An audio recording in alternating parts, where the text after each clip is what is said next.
Hello అండి అందరికీ. ముందుగా ప్రతి ఒక్కరికి సంక్రాంతి శుభాకాంక్షలు.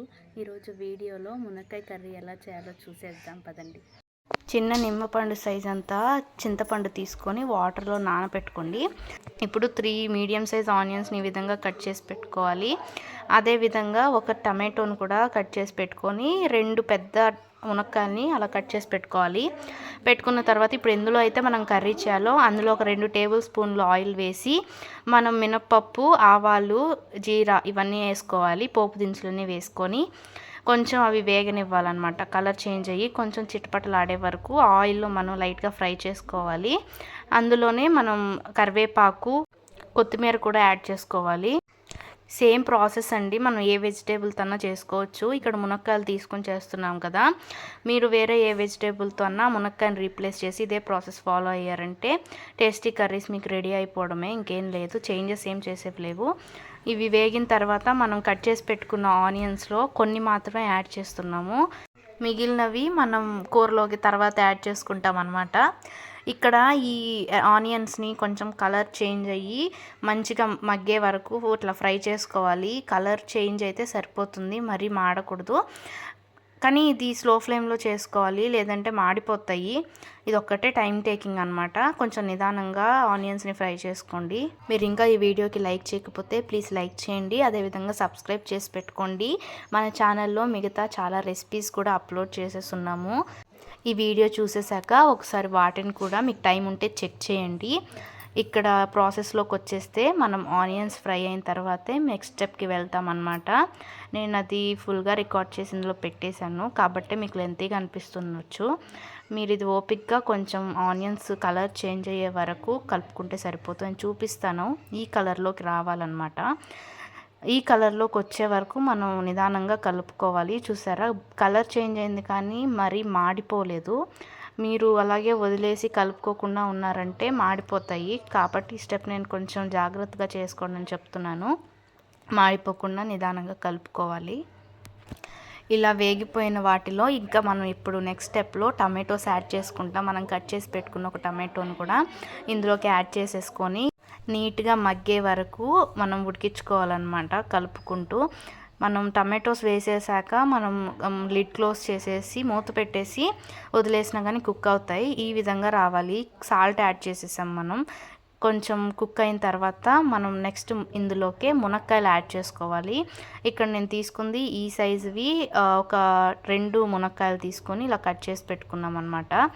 మీరు ఒకవేళ క్వాంటిటీ పెంచుకుంటే కొంచెం ఈ మొత్తం ఆనియన్, టమాటో క్వాంటిటీ కూడా మనం పెంచుకొని చేసుకుంటే సరిపోతుంది. ఇక్కడే చూసారా, ఇందాక వేసింది కొంచెం ఆనియన్సే కదా స్టార్టింగ్లో, మిగిలినవి ఇక్కడ వేస్తున్నాము. చింతపండు నానబెట్టుకున్నా కూడా ఇక్కడ మామిడికాయలు వేస్తున్నాం కదా, ఈ పులుపుకి అక్కడ బ్యాలెన్స్ అయిపోతుంది అనమాట. అంటే చింతపండు కొంచెం తగ్గించుకొని మామిడికాయ యాడ్ చేసుకున్నాం మేము. మీ దగ్గర ఒకవేళ మ్యాంగో వేయట్లేదు అంటే మీరు డైరెక్ట్గా ఆ చింతపండే కొంచెం ఎక్కువ ఇంకొంచెం క్వాంటిటీ పెంచుకుంటే సరిపోతుంది. ఇందాక మనం టమాటోస్ వేసుకున్న కొంచెం సాల్ట్ వేసాం కదా, ఇక్కడ ఏంటంటే ఉప్పు, పసుపు కూడా యాడ్ చేసేసుకొని ఇప్పుడే కారం కూడా యాడ్ చేసేసి మొత్తం కలిపి లిడ్ క్లోజ్ చేసేసి ఉడికించుకోవాలి. ఆ తర్వాత మనం చింతపండు ప్రాసెస్లో వెళ్తామన్నమాట. అంటే చింతపండుని కలిపి ఆ గ్రేవీ, ఆ గుజ్జును తీసుకొని ఆ వాటర్ ఇందులో యాడ్ చేసేసి పులుసు కోసం మీరు ఎంత కన్సిస్టెన్సీలో పులుసు కావాలో అంతవరకు వాటర్ వేసి పులుపు, ఉప్పు అడ్జస్ట్ చేసేసుకొని ఉడికించుకుంటే సరిపోతుంది. మునక్కాయలు చాలా చక్కగా ఉడికి మొత్తం ఆ పులుసులోకి ఆ టేస్ట్ అంతా వస్తుందన్నమాట. ఇంకా మ్యాంగో వేసాం కదా, చెప్పక్కర్లేదు, టేస్ట్ చాలా బాగుంటుంది. ఒక్కసారి ఈ ప్రాసెస్లో ట్రై చేయండి. మీరు ఒకవేళ కొత్తగా చూస్తుంటే లేదు ఈ రెసిపీ తెలుసు అయితే కామెంట్ చేయండి మీకు ఇష్టమా కాదా అని. నెక్స్ట్ ఏ రెసిపీ కావాలో కూడా కామెంట్ చేయండి. సబ్స్క్రైబ్ చేసుకోకపోతే ప్లీజ్ సబ్స్క్రైబ్ చేసుకోండి. మనం పెట్టే ప్రతి వీడియోకి వ్యూస్ వస్తున్నాయి కానీ సబ్స్క్రైబర్స్ మాత్రం పెరగట్లేదన్నమాట.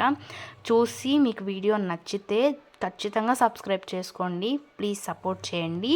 ఇక్కడైతే మనం ఆ గ్రేవీ కన్సిస్టెన్సీ కొంచెం వాటర్ యాడ్ చేసుకోవచ్చు మనం, ఒకవేళ పుల్లగా అనిపిస్తే. కొంచెం ఉడికాక మనం టేస్ట్ చూసుకుంటే మనకు అర్థమవుతుంది. ఎందుకంటే ఇప్పుడే కదా చింతపండు పులుసు అంతా యాడ్ చేసాము. ఇప్పుడు లిడ్ క్లోజ్ చేసేసి ఫ్లేమ్ని మనం మరీ లో పెట్టొద్దు, హై పెట్టొద్దు. లో టు హై ఫ్లేమ్, మీడియం ఫ్లేమ్లోనే మనం ఉంచుకొని ఇదంతా కుక్ చేసుకోవాలన్నమాట. ఈ చింతపండు పులుసు పోసేసాక ఇక హై ఫ్లేమ్ పెట్టకూడదు. ఈజీగా వాటర్ అన్నీ వేపర్ అయిపోతాయి. మనకు మునక్కాయ మాత్రం ఉడకదు.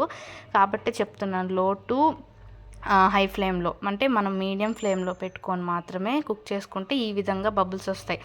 ఈ విధంగా మంచిగా ఉడుకుతుందన్నమాట.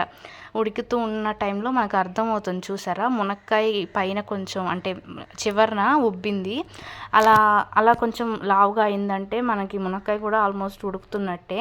కన్సిస్టెన్సీ చూసుకొని, పులుసు కన్సిస్టెన్సీ ఒకసారి ఇప్పుడు ఉప్పు చూసుకొని, ఈ టైంలోనే ఉప్పు తగ్గినా పులుపు తగ్గినా మీరు అడ్జస్ట్ చేసుకోవచ్చు. ఇక్కడ నుంచి ఇంకో 5 మినిట్స్ లో ఫ్లేమ్లో ఉడికించుకుంటే స్టవ్ ఆఫ్ చేసేసుకోవచ్చు. టేస్టీ రెసిపీ రెడీ అయిపోయినట్టే. తప్పకుండా ట్రై చేయండి, మీకు నచ్చుతుంది.